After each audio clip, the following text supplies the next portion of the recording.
ಮೂಲೂರು ಅಡ್ಡೂರು ಜೋಡುಕೆರೆ ಕಮಲ ಸಮಿತಿ ದ್ವಿತೀಯ ವರ್ಷದ ಹೊನಲು ಬೆಳಕಿನ ಗುರುಪುರ ಕಮಲದ ಆಮಂತ್ರಣ ಪತ್ರಿಕೆ ಬಿಡುಗಡೆ ಕಾರ್ಯಕ್ರಮ ಬುಧವಾರ ಬೆಳಿಗ್ಗೆ ನಡೆದಿದೆ. ಬಳಿಕ ಮಾತನಾಡಿದ ಕಮಲ ಸಮಿತಿ ಅಧ್ಯಕ್ಷ ಇನಾಯತ್ ಅಲಿ ಅವರು, ಎರಡನೇ ವರ್ಷದ ಕಮಲವನ್ನ ಕಳೆದ ಬಾರಿಗಿಂತ ಹೆಚ್ಚು ಸಂಭ್ರಮ ಸಡಗರದಿಂದ ನಡೆಸಲು ಸಮಿತಿ ತೀರ್ಮಾನವನ್ನ ಕೈಗೊಂಡಿದೆ. ಏಪ್ರಿಲ್ 12ರಂದು ಶನಿವಾರ ನಡೆಯಲಿರುವ ಕಮಲಕ್ಕೆ ರಾಜ್ಯದ ಉಪಮುಖ್ಯಮಂತ್ರಿ ಡಿಕೆ ಶಿವಕುಮಾರ್ ಅವರು ಪಾಲ್ಗೊಳ್ಳಲಿದ್ದಾರೆ. ಜಿಲ್ಲೆಯ ಕೊನೆಯ ಕಂಬಳವಾದ್ದರಿಂದ ಜನರಿಗೆ ನೆನಪಿನಲ್ಲಿ ಉಳಿಯುವಂತೆ ಆಯೋಜನೆಯನ್ನ ಮಾಡಲಾಗುತ್ತದೆ. ಎಲ್ಲಾ ಕಂಬಳ ಪ್ರೇಮಿಗಳು ಬಂದು ಕಂಬಳೋತ್ಸವದಲ್ಲಿ ಪಾಲ್ಗೊಳ್ಳಿ ಎಂದರು. ಗುಣಪಾಲ ಕಡಂಬ ಮಾತನಾಡಿ, ಹಿಂದೆ ಮುಲ್ಕಿ ಪೈಯುಟ್ಟು ನಾಗರಾಜ ಅನ್ನುವ ಕೋನದ ಹೆಸರಿನಲ್ಲಿ ಕಂಬಳದ ಅಂಚೆ ಚೀಟಿಯನ್ನ ಹಿಂದೆ ಬಿಡುಗಡೆ ಮಾಡಲಾಗಿತ್ತು. ಈ ಸಾರಿ ಕಂಬಳದ ಕೋನ ಪದವು ಕಾನಡಕ ದೂಜಾನ ನೆನಪಿನಲ್ಲಿ ಅಂಚೆ ಚೀಟಿಯನ್ನ ಬಿಡುಗಡೆ ಮಾಡಲಾಗುತ್ತದೆ. ಕಂಬಳದಲ್ಲಿ ಚಾಂಪಿಯನ್ ಆಗಿದ್ದ ದೂಜನ ಹಟ್ಟಿಗೆ ವಿರೋಧಿಗಳು ವಾಮಾಚಾರವನ್ನ ಮಾಡಿದ್ರು. ಆದ್ರಿಂದ ದೂಜನಿಗೆ ಅನಾರೋಗ್ಯ ಉಂಟಾಗಿದೆ. ಕಮಲ ಕ್ಷೇತ್ರದಿಂದ ಹಿಂದೆ ಉಳಿದು ಓಡಲಾರದ ಸ್ಥಿತಿಯಲ್ಲಿ ದೂಜ ಕಣ್ಣೀರನ್ನ ಹಾಕುವಂತಾಯ್ತು. ಪದವು ಕಾನಡಕ ಊರಿಗೆ ಹೆಸರು ಬಂದಿದ್ದು ದೂಜ ಅನ್ನುವ ಕೋನದಿಂದ ಎಂದ್ರು. ಇನ್ನು ಸಮಿತಿಯ ಗೌರವಾಧ್ಯಕ್ಷ ಪದ್ಮನಾಭ ಕೋಟ್ಯಾನ್ ಮಾತನಾಡಿ, ಗುರುಪುರ ಕಂಬಳ ಸರ್ವಧರ್ಮ ಜಾತಿ ಪಕ್ಷ ಭೇದವಿಲ್ಲದೆ ಎಲ್ಲರೂ ಸೇರಿ ಆಚರಿಸುವಂತಹ ಹಬ್ಬ. ಈ ಬಾರಿ ಹಿಂದಿನ ಬಾರಿಗಿಂತ ಅತಿ ಹೆಚ್ಚು ಸಂಖ್ಯೆಯಲ್ಲಿ ಜನರು ಪಾಲ್ಗೊಳ್ಳುವಂತಹ ನಿರೀಕ್ಷೆ ಇದೆ. ಅದಕ್ಕಾಗಿ ಎಲ್ಲಾ ರೀತಿಯ ಪೂರ್ವ ಸಿದ್ಧತೆಯನ್ನ ಕೈಗೊಳ್ಳಲಾಗಿದೆ ಎಂದರು. ದಕ್ಷಿಣ ಕನ್ನಡ ಉಡುಪಿ ಜಿಲ್ಲೆಯ ಅಧ್ಯಕ್ಷ ಬೆಲಪು ದೇವಿ ಪ್ರಸಾದ್ ಶೆಟ್ಟಿ ಮಾತನಾಡಿ, ಇನಾಯತ್ ಅಲಿ ಅವರಂತಹ ಸಮಾಜಪರ ಕಾಳಜಿಯುಳ್ಳ ಯುವಕರು ಕಮಲವನ್ನ ಉಳಿಸಿ ಬೆಳೆಸುವಲ್ಲಿ ಪ್ರಾಮಾಣಿಕ ಪ್ರಯತ್ನವನ್ನ ಮಾಡಿದಾಗ ನಮ್ಮ ಸಂಸ್ಕೃತಿ ಉಳಿಯುತ್ತದೆ. ಕಮಲದ ಬಗ್ಗೆ ಅಪಾರ ಪ್ರೀತಿ ಕಾಳಜಿಯುಳ್ಳ ಡಿಕೆ ಶಿವಕುಮಾರ್ ಅವರು ಇದರಲ್ಲಿ ಭಾಗವಹಿಸುತ್ತಿರುವುದು ಸಂತಸದ ವಿಚಾರ ಎಂದರು. ಇನ್ನು ಈ ಸಂದರ್ಭ ಜಿಲ್ಲಾ ಕಮಲ ಸಮಿತಿಯ ಲೋಕೇಶ್ ಶೆಟ್ಟಿ ಮುಚ್ಚೂರು ಉಪಸ್ಥಿತರಿದ್ದರು. ಕದ್ರಿ ನವನೀತ್ ಶೆಟ್ಟಿ ಕಾರ್ಯಕ್ರಮವನ್ನ ನಿರೂಪಿಸಿದ್ರು. ಈ ಗುರುಪುರ ಕಮಲ ಈ ಸಲ ನಮ್ಮ ಈ ಭಾಗದಲ್ಲಿ ಈ ಸೀಸನ್ನ ಕೊನೆಯ ಕಮಲವಾಗಿರ್ತದೆ ಕೊನೆಯ ಕಮಲವಾಗಿರ್ತದೆ. ಅದರಿಂದ ಇದನ್ನು ಭಾರಿ ಅದ್ದೂರಿಯಾಗಿ ನಡೆಸಬೇಕೆಂಬ ತೀರ್ಮಾನವನ್ನು ನಾವು ಮಾಡಿದ್ದೇವೆ.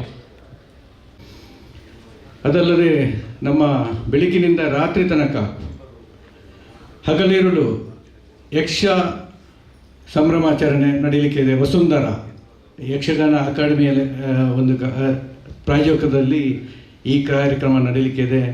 ಹಾಗೆ ಈ ಸಲ ಒಂದು ವಿಶೇಷದಂದರೆ ನಮ್ಮ ಅಧ್ಯಕ್ಷರಂಥ ಇನಾಯತ್ ಅಲಿ ಅವರದೊಂದು ಆಸೆ ಇತ್ತು. ಏಕೆಂದರೆ ನಮ್ಮದು ಎಲ್ಲ ಕಡೆ ಕಮಲ ಆಗ್ತದೆ, ಆದರೂ ಇದು ಒಂದು ಡಿಫ್ರೆಂಟಾಗಿ ಮಾಡಬೇಕಂತಂದು ವಿಚಾರದಲ್ಲಿ ಇವತ್ತು ನಾವು ಮಾಡುವಂಥ ಕಾರ್ಯಕ್ರಮದಲ್ಲಿ ಡಿಜಿಟಲ್ ಎಲ್ಲ ಏನಂದರೆ ವೇದಿಕೆ ಕೂಡ ನಮ್ಮ ಎಲ್ಲ ಬೆಂಗಳೂರಿನವರನ್ನು ಕರ್ಕೊಂಡು ಬಂದು ಮೊನ್ನೆ ಈವೆಂಟ್ನವರೆಲ್ಲ ಬಂದಿದ್ದಾರೆ. ಅವರನ್ನೆಲ್ಲ ಡಿಫ್ರೆಂಟ್ ಆಗಿರಬೇಕು, ನಮ್ಮ ಒಂದು ಮಾದರಿಯಾಗಿರಬೇಕು ಕಂಬಳ ಅಂತ ಹೇಳಿ ಎಲ್ಲ ಒಂದು ವೇದಿಕೆ ಸಹ ನಾವು ಅದೊಂದು ಸೈಡಲ್ಲಿ ಹಾಕುವಂಥ ಶಾಮಿಯನ್ನು ಕೂಡ ಪಕೋಡ ರೀತಿಯಲ್ಲಿ ಒಂದು ವಿಶೇಷವಾಗಿ ನಾವು ಮಾಡಲಿಕ್ಕೆ ಇದ್ದೇವೆ.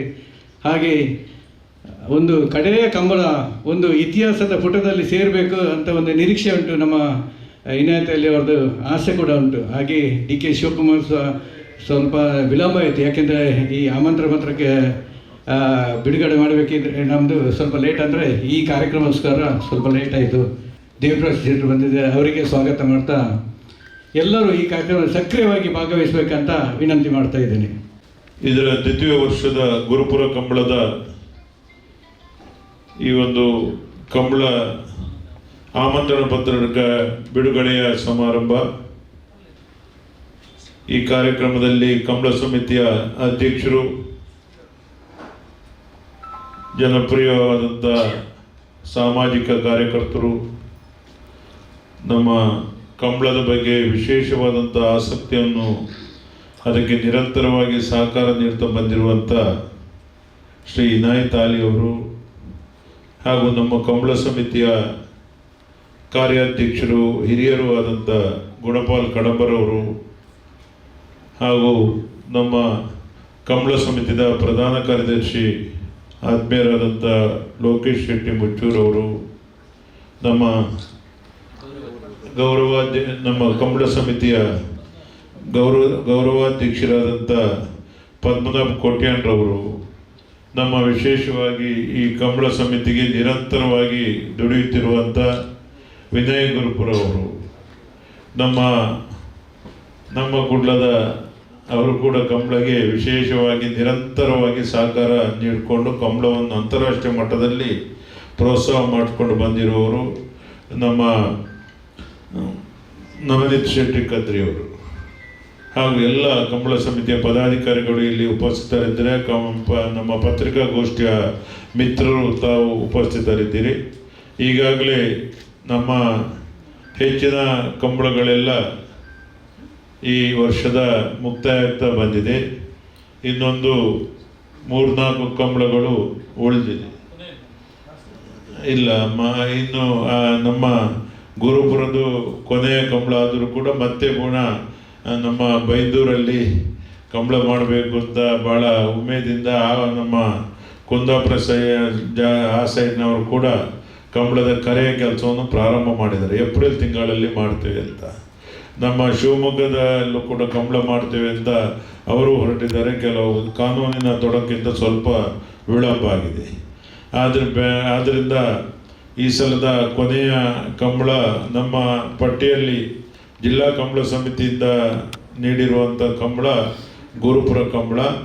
ಆದ್ದರಿಂದ ನಮ್ಮ ಈ ಉಭಯ ಜಿಲ್ಲೆಯ ಕಂಬಳಗಳಲ್ಲಿ ಈ ಕಂಬಳ ಭಾಳ ಅದ್ಧೂರಿಯಾಗಿ ವಿಜೃಂಭಣೆಯಿಂದ ಎಲ್ಲ ಜಿಲ್ಲೆಯ ಕಂಬಳಾಭಿಮಾನಿಗಳನ್ನು ಈ ಕಂಬಳದಲ್ಲಿ ಭಾಗವಹಿಸುವಂತೆ ಮಾಡುವಂಥ ಉದ್ದೇಶದಿಂದ ತಮ್ಮ ಪತ್ರಿಕಾ ಮಾಧ್ಯಮದ ಮೂಲಕ ಈ ಆಮಂತ್ರಣ ಪತ್ರಿಕೆಯನ್ನು ಬಿಡುಗಡೆಗೊಳಿಸಿ ಈ ಕಂಬಳ ಗುರುಪುರ ಕಂಬಳ ಭಾಳ ವಿಶೇಷವಾದ ಕಂಬಳ. ಆ ಊರಲ್ಲಿ 2 ಕಂಬಳ ಇದೆ. ಆದ್ದರಿಂದ ಈ ಒಂದು ಕಂಬಳ ಈಗಾಗಲೇ ತಿರುವೈಲ್ಗುತ್ತು ಕಂಬಳ ನಡೆದಾಗಿದೆ. ಈ 2ನೇ ಕಂಬಳ ಗುರುಪುರ ಕಂಬಳ ಭಾಳ ಹತ್ತಿರದಲ್ಲಿರುವಂಥ ಕಂಬಳಗಳು. ಆದರೂ ಕೂಡ ಭಾಳಷ್ಟು ಶ್ರಮವಹಿಸಿ ಭಾಳಷ್ಟು ತಿಂಗಳಿಂದ ಕಂಬಳದ ಕರೆಯ ನಿರ್ವಹಣೆಯ ಕೆಲಸವನ್ನು ಮಾಡಿ ಅಚ್ಚುಕಟ್ಟಾಗಿ ಹೋದ ವರ್ಷ ಕೂಡ ಇನಾಯತ್ ಅಲಿ ಅವರ ಸಹಕಾರದಿಂದ ಭಾಳ ಸುಂದರವಾಗಿ ಬಂದವರಿಗೆಲ್ಲ ಭಾಳ ಅತಿಥಿ ಸತ್ಕಾರದ ವ್ಯವಸ್ಥೆಯೊಂದಿಗೆ ಕಂಬಳ ಯಾವ ರೀತಿ ಇರಬೇಕು, ಕಂಬಳ ಅಂತ ಹೇಳಿದರೆ ಕೇವಲ ನೋಡುವವರಿಗೆ ಮಾತ್ರ ಅಲ್ಲ, ಅಲ್ಲಿ ಬರುವವರಿಗೂ ಬೇಕಾಗುವಂಥ ವ್ಯವಸ್ಥೆ ಬೇಕು ಎಂಬ ಉದ್ದೇಶದಿಂದ ಆ ಕಂಬಳವನ್ನು ಆಯೋಜನೆ ಮಾಡಿದ್ದಾರೆ. ಆದ್ದರಿಂದ ಈ ಸಲ ಕೂಡ ನಮ್ಮ ಮಾನ್ಯ ಉಪಮುಖ್ಯಮಂತ್ರಿಯಾದಂಥ DK ಶಿವಕುಮಾರ್ ಅವರು ಕೂಡ ಈ ಕಂಬಳದಲ್ಲಿ ಉಪಸ್ಥಿತರಿರುವಂಥ ಒಂದು ವಿಶೇಷವಾದಂಥ ಅವಕಾಶವನ್ನು ಕೂಡ ಕಲ್ಪಿಸಿಕೊಟ್ಟಿದ್ದಾರೆ ಮತ್ತು ಅವರು ಕೂಡ ನಮ್ಮೆಲ್ಲ ಕಂಬಳಕ್ಕೂ ಸಹಕಾರ ನೀಡಿದ್ದಾರೆ. ಈ ಸಲ ಕರ್ನಾಟಕ ಸರ್ಕಾರ ಎಲ್ಲ ಕಂಬಳಗಳಿಗೂ ಕೂಡ 5 ಲಕ್ಷ ರೂಪಾಯಿ ಪ್ರವಾಸೋದ್ಯಮ ಇಲಾಖೆಯ ಮುಖಾಂತರ ಆದಷ್ಟು ಶೀಘ್ರ ಬಿಡುಗಡೆಗೊಳಿಸುವಂಥ ವಿಚಾರವನ್ನು ಮೊನ್ನೆ ಕೂಡ ನಮ್ಮ ಪ್ರವಾಸೋದ್ಯಮ ಇಲಾಖೆಯ MD ಅವರು ರಾಜೇಂದ್ರ ಅವರು ತಿಳಿಸಿದ್ದಾರೆ. ಆದ್ದರಿಂದ ಸರ್ಕಾರ ಕೂಡ ಭಾಳ ಒಳ್ಳೆಯ ಉತ್ತೇಜನ ಕೊಡ್ತಾ ಇದೆ. ಕೇಂದ್ರ ಸರ್ಕಾರಕ್ಕೂ ಕೂಡ ಮನವಿ ಮಾಡಿದ್ದೇವೆ, ನಮ್ಮ ಕಂಬಳಕ್ಕೆ ಪ್ರೋತ್ಸಾಹ ನೀಡಬೇಕು ಅಂತ. ಮೊನ್ನೆ ಪ್ರಹ್ಲಾದ್ ಜೋಶಿಯ ಮೂಲಕ ಇದನ್ನು ಕೂಡ ನಮ್ಮ ಈ ಒಂದು ತುಳುನಾಡಿನ ಕ್ರೀಡೆಯನ್ನು ಜಾನಪದ ಕ್ರೀಡೆಯಾಗಿ ರೈತಾಪಿ ವರ್ಗದ ಕ್ರೀಡೆಯಾಗಿ ತಮ್ಮ ಸರ್ಕಾರದಿಂದ ಕೂಡ ಸಹಕಾರ ನೀಡಬೇಕು ಅಂತ ನಾವು ಮನವಿ ಮಾಡಿದ್ದೇವೆ. ಆದ್ದರಿಂದ ಈ ಗುರುಪುರ ಕಂಬಳ ಯಶಸ್ವಿಯಾಗಿ ನಡಿಬೇಕು. ಭಾಳ ಕೊನೆಯ ಕಂಬಳ ಅದು ಭಾಳ ಅದ್ಧೂರಿಯಾಗಿ ಅತ್ಯಂತ ಆಕರ್ಷಣೀಯವಾಗಿ ಭಾಳ ವ್ಯವಸ್ಥಿತವಾಗಿ ಹಾಗೂ ನಮ್ಮ ಕಂಬಳ ಸಮಿತಿಯ ಶಿಸ್ತು ಪಾಲನೆಯ ಅಡಿಯಲ್ಲಿ ಸಮಯಕ್ಕೆ ಸರಿಯಾಗಿ ಕಂಬಳ ಪ್ರಾರಂಭ ಆಗಬೇಕು, ಸಮಯಕ್ಕೆ ಸರಿಯಾಗಿ ಕಂಬಳ ಮುಕ್ತಾಯ ಆಗಬೇಕು. ಈ ರೀತಿಯಾಗಿ ಈ ಕಂಬಳ ವ್ಯವಸ್ಥಿತವಾಗಿ ನಡಿಬೇಕು ಅಂತ ಕೂಡ ಈ ಸಂದರ್ಭದಲ್ಲಿ ಹೇಳ್ತಾ, ಈ ಕಂಬಳದ ಆಯೋಜನೆಗೆ ಸಹಕರಿಸಿದಂಥ ಸರ್ವರಿಗೂ ನಾನು ಕಂಬಳ ಸಮಿತಿಯ ಪರವಾಗಿ ವಂದನೆಯನ್ನು ಹಾಗೂ ಅಭಿನಂದನೆಯನ್ನು ಸಲ್ಲಿಸ್ತೇನೆ. ಪತ್ರಿಕಾ ಮಾಧ್ಯಮದವರೆಲ್ಲರಿಗೂ ಕೂಡ ವಂದನೆಯನ್ನು ಸಲ್ಲಿಸ್ತಾರೆ. ಕಂಬಳ ಇದಕ್ಕೆ ಇರುವ ಅಡಚಣೆ ನಿಮಗೆಲ್ಲ ಗೊತ್ತು. ಆದರೆ ಒಂದು ಕಂಬಳದ ಕೋಣಗಳನ್ನು ಯಜಮಾನರು ಮತ್ತು ಕಂಬಳ ಆಯೋಜಕರು ಎಷ್ಟು ಗೌರವದಿಂದ ಕಾಣುತ್ತಾರೆ ಎನ್ನುವ ಒಂದು ಪ್ರಾತ್ಯಕ್ಷಿಕೆ ಈ ಸಲದ ಆ ಕಂಬಳದ ಕೋಣ ಪದವು ಕಾನಡ್ಕ ದೂಜೆ. ಆ ದೂಜನ ಬಗ್ಗೆ ಒಂದು ಕಂಬಳದ ಕೋಣದ ವಿಶೇಷತೆಯ ಬಗ್ಗೆ ಪ್ರೊಫೆಸರ್ ಗುಣಪಾಲ್ಕಡನ್ನು ನಮಗೆ ಮಾಹಿತಿ ನೀಡ್ತಾರೆ. ಕಂಬಳ ನಮ್ಮ ಕರಾವಳಿ ಕರ್ನಾಟಕದ ಸಾಂಸ್ಕೃತಿಕ ತಾಯಿಗೆ ಇಲ್ಲಿರುವಂಥ ಆಚರಣೆ, ಆರಾಧನೆ, ನಂಬಿಕೆಗಳನ್ನು ಉಳಿಸಿಕೊಂಡು ನಾವು ಕಂಬಳವನ್ನು ಮುಂದುವರಿಸಿದಾಗ ಮಾತ್ರ ಇದಕ್ಕೆ ಮುಂದಿನ ದಿನಗಳಲ್ಲಿ ಒಳ್ಳೆಯ ಭವಿಷ್ಯ ಇರ್ತದೆ. ಮುಖ್ಯವಾಗಿ ನಾನು ಹೆಚ್ಚು ಮಾತಾಡಲಿಕ್ಕೆ ಹೋಗಿದೆ. ಈಗ ನವನೀತ್ ಶೆಟ್ಟಿಯವರು ತೂಜನ ಬಗ್ಗೆ ಪ್ರಸ್ತಾಪ ಮಾಡಿದರು. ಭಾಳ ಸಣ್ಣ ಪ್ರಾಯದಿಂದ ಯಾರ್ಯಾರ ಕೈಯಿಂದ ಯಾರ್ಯಾರಿಗೆ ಹೋಯಿತು ಅನ್ನೋದಕ್ಕಿಂತ ಹೆಚ್ಚಾಗಿ ಕಂಬಳ ಕ್ಷೇತ್ರದಲ್ಲಿ ರೆವಿನ್ಯೂ ಸ್ಟ್ಯಾಂಪ್ ಬಿಡುಗಡೆ ಮಾಡಿದ ಇದು ಎರಡನೇ ಘಟನೆ. ಮುಲ್ಕಿ ಪೈಯೊಟ್ಟು ಶಾಲೆ ಅಂದ ನಾಗರಾಜ ಕೋಣದ ಸ್ಟ್ಯಾಂಪ್ ಬಿಡುಗಡೆ ಆ ದಿನಗಳಲ್ಲಿ ಆಗಿತ್ತು. ಇದು ಎರಡನೇ ಅವಕಾಶ. ಒಂದು ಕೋಣ ಮನೆಯಲ್ಲಿ ಪ್ರೀತಿಯಿಂದ ಸಾಕಿದಾಗ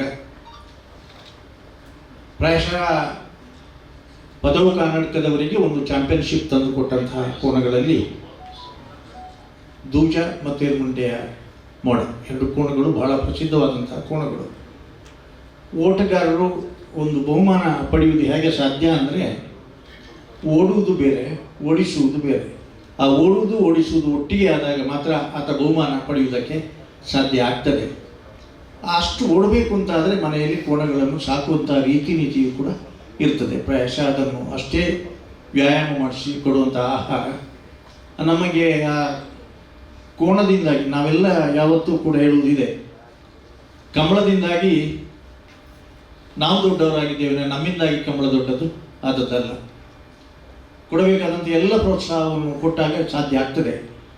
ಮುಖ್ಯವಾಗಿ ದೂಜ ಬಹುಮಾನವನ್ನು ಪಡೀತಾ ಇದ್ದಾಗ ಕಂಬಳ ಕ್ಷೇತ್ರದಲ್ಲಿ ನಡೆಯಬಾರದಂಥ ಒಂದು ಘಟನೆ ನಡೆಯಿತು.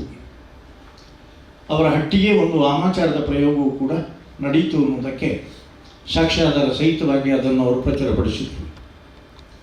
ಅದಕ್ಕೆ ಸರಿಯಾಗಿ ಕೋಣಕ್ಕೆ ದೂಜನಿಗೆ ಆರೋಗ್ಯ ಸರಿ ಇಲ್ಲದೆ ಮೂಲೆಪಾಲಾದಂಥ ಪರಿಸ್ಥಿತಿ, ಕಂಬಳ ಕೂಟದಲ್ಲಿ ಭಾಗವಹಿಸದೇ ಇರುವಂಥ ಸ್ಥಿತಿಯೂ ಕೂಡ ಕೋಣಕ್ಕೆ ಬಂತು. ಆಗ ಎಲ್ಲರೂ ಕೂಡ ಪಶ್ಚಾತ್ತಾಪಪಟ್ಟರೆ ಕಣ್ಣೀರು ಸುರಿಸಿದ್ದಿದೆ. ಯಾಕಂದರೆ ಯಾರೇನು ಮಾಡಿದ್ದಾರೆ ಅವರು ಅದನ್ನು ಅನ್ವಯಿಸ್ತಾರೆ, ಆ ಪ್ರಶ್ನೆ ಬೇರೆ. ಆದರೆ ಕಂಬಳ ಅನ್ನುವಂಥದ್ದು ಇದು ಎರಡು ರೀತಿಯ ಕಂಬಳಗಳಿದೆ ಅಂತ ನಾನೀಗ ನಮ್ಮ ಹಿರಿಯರ ಹತ್ರ ಮಾತಾಡುವಾಗ ಹೇಳಿದ್ದೆ. ಒಂದು ಆಚರಣೆ, ಆರಾಧನೆ, ನಂಬಿಕೆಗಳಿಂದ ಕೂಡಿದಂಥ ಸಂಪ್ರದಾಯ ಕಂಬಳವಾದರೆ ಅದು ಭಕ್ತಿ ಪ್ರಧಾನವಾದಂಥ ಕಂಬಳ. ಇನ್ನೊಂದು ಕಂಬಳ ಶಕ್ತಿ ಮತ್ತು ಯುಕ್ತಿ ಪ್ರಧಾನವಾದಂಥ ಕಂಬಳ. ಈಗ ನಾವು ನಡೆಸ್ತಾ ಇರುವಂಥದ್ದು ಆಚರಣೆ, ಆರಾಧನೆ, ನಂಬಿಕೆಗಳನ್ನು ಒಳಗೊಂಡಂತಹ ಶಕ್ತಿ ಮತ್ತು ಯುಕ್ತಿ ಪ್ರಧಾನವಾದಂಥ ಕಂಬಳ. ಇಲ್ಲಿ ಭಾಗವಹಿಸುವ ಕೋಣಗಳ ಸಂಖ್ಯೆ, ನೀಡುವಂತಹ ಸ್ಪರ್ಧೆ, ಪಡೆಯುವಂತಹ ಬಹುಮಾನಗಳಿಗೆ ಬಹಳ ಮುಖ್ಯ. ಅಂತಹ ದೂಜ ಕೋಣ ಇವತ್ತು ಓಡುವಂಥ ಸ್ಥಿತಿಯಲ್ಲಿ ಇಲ್ಲದೇ ಇದ್ದಾಗ ಅವರು ಅದರ ಯಜಮಾನರು, ಯಾಕಂದರೆ ಕೋಣವನ್ನು ಅಂತ್ಯ ಸಂಸ್ಕಾರ ಮಾಡಿದಾಗ ಪ್ರಾಯಶಃ ಮನೆಯ ಯಜಮಾನಿಗೆ ಸಿಗದೇ ಇರುವಂಥ ಗೌರವವನ್ನು ಕೂಡ ನಂದಳ್ಳಿಕೆ ಅವರು ಒಂದಿಷ್ಟು ಮಾಡಿದ್ದನ್ನು ಈ ಸಂದರ್ಭದಲ್ಲಿ ನೆನಪಿಸಿಕೊಳ್ತೇನೆ.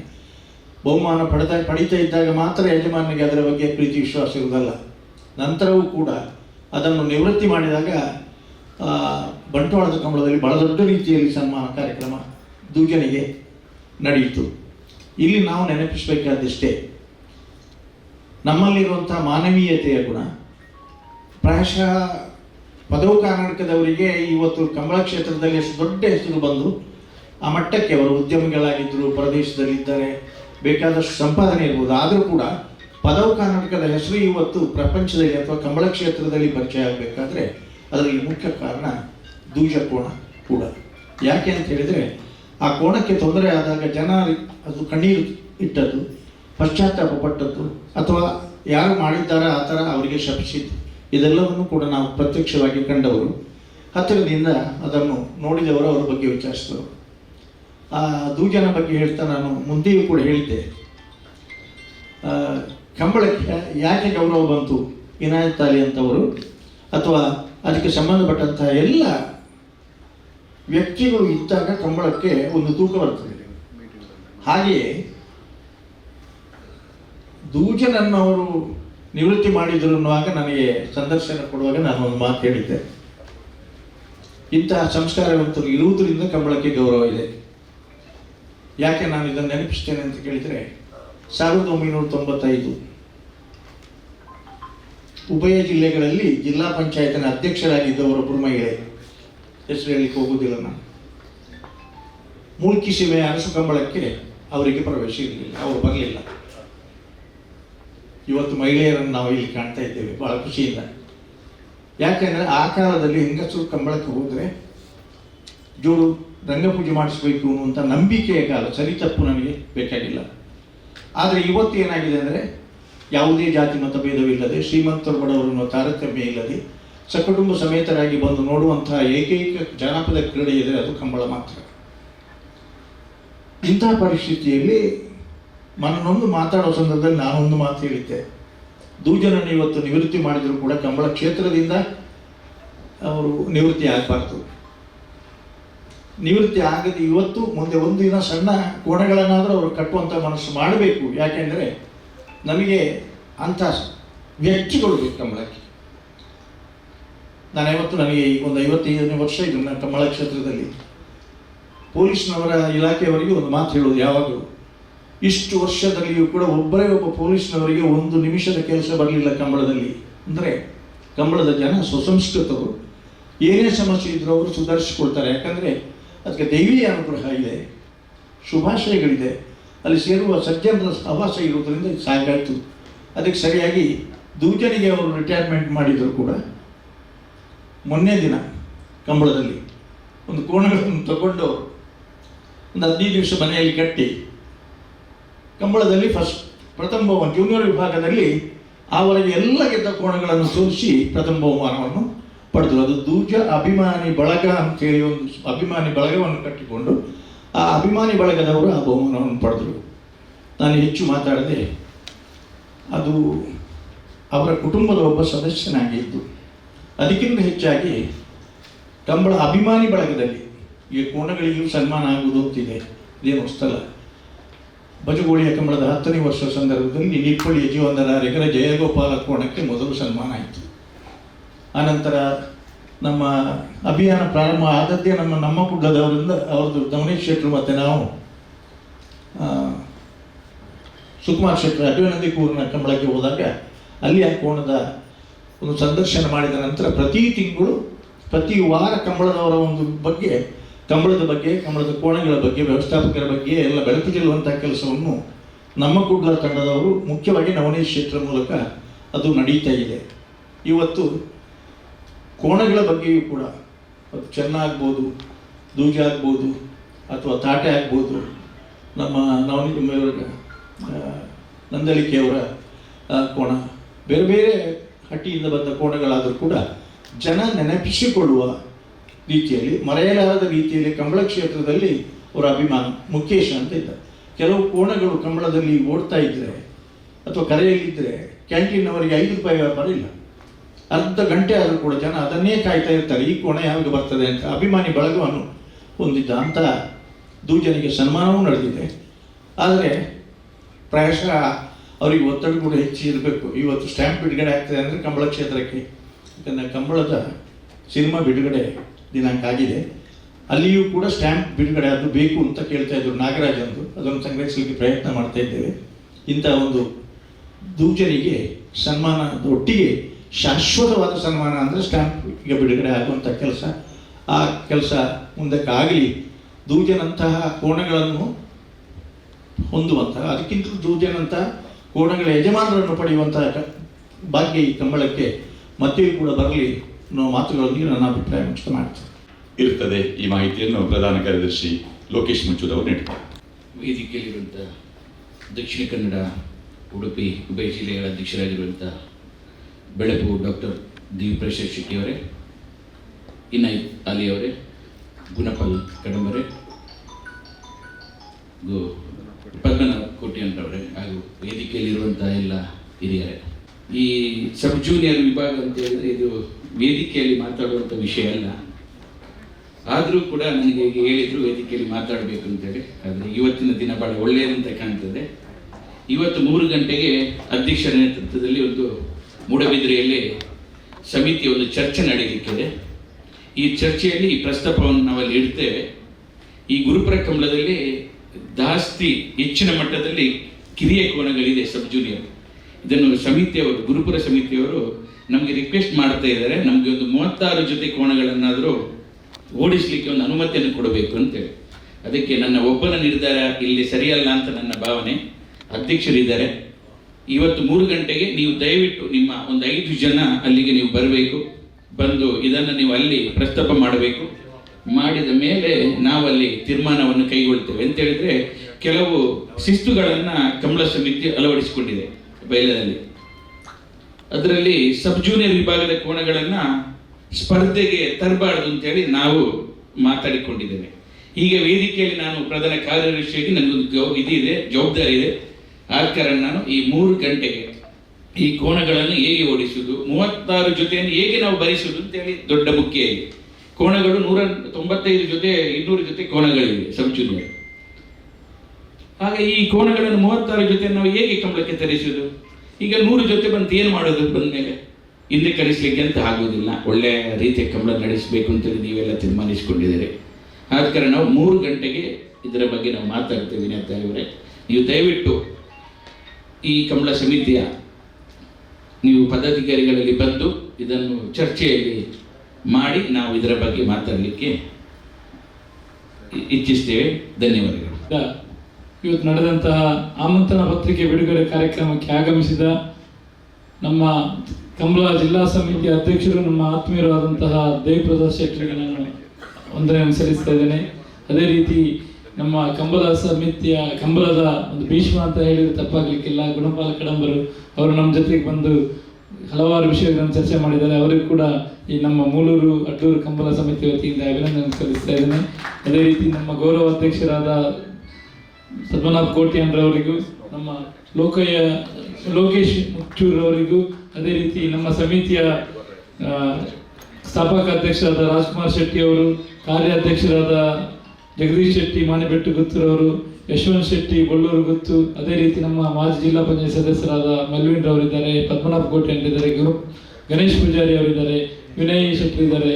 ಅದೇ ರೀತಿ ನಮ್ಮ ಈ ಕಾರ್ಯಕ್ರಮ ನಡೆಸಿಕೊಟ್ಟಂತಹ ನವನೀಶ್ ಶೆಟ್ಟಿ ಅವರಿಗೂ, ಅದೇ ರೀತಿ ನಮ್ಮ ಗಡಿಕಾರರಾದಂತಹ ಪ್ರಮೋದ್ ರೈ ಅವರಿಗೂ, ಅದೇ ರೀತಿ ಉಮೇಶಣ್ಣ ಅವರಿಗೂ, ನಮ್ಮ ಗ್ರಾಮ ಪಂಚಾಯತ್ ಅಧ್ಯಕ್ಷರು ನೀರ್ಮಾರ್ಗದ ಗ್ರಾಮ ಪಂಚಾಯತ್ ಅಧ್ಯಕ್ಷರಾದಂತಹ ಶ್ರೀಧರನ್ನ, ಅದೇ ರೀತಿ ನಮ್ಮ ಅಶ್ರಫ್ ರವರು, ಮಹಿಳೆಯರ ಕೂಡ ನಮ್ಮ ಈ ಕಾರ್ಯಕ್ರಮದಲ್ಲಿ ಭಾರಿ ಒಂದು ಉತ್ಸಾಹದಿಂದ ಭಾಗವಹಿಸ್ತಾ ಇದ್ದಾರೆ. ಕಳೆದ ಇದರಲ್ಲಿ ಕೂಡ ನಮ್ಮ ಪ್ರಥಮ ಕಂಬಳದಲ್ಲಿ ಕೂಡ ಎಲ್ಲ ಇದರಲ್ಲಿ ಮುಂಚೂಣಿಯಲ್ಲಿ ನಿಂತು ಕೆಲಸ ಮಾಡಿದಂತಹ ನಮ್ಮ ವಿಜಯಕ್ಕ ಗಂಧಾವರ, ನಮ್ಮ ಮಹಿಳಾ ಕಾಂಗ್ರೆಸ್ ಅಧ್ಯಕ್ಷರಾದಂತಹ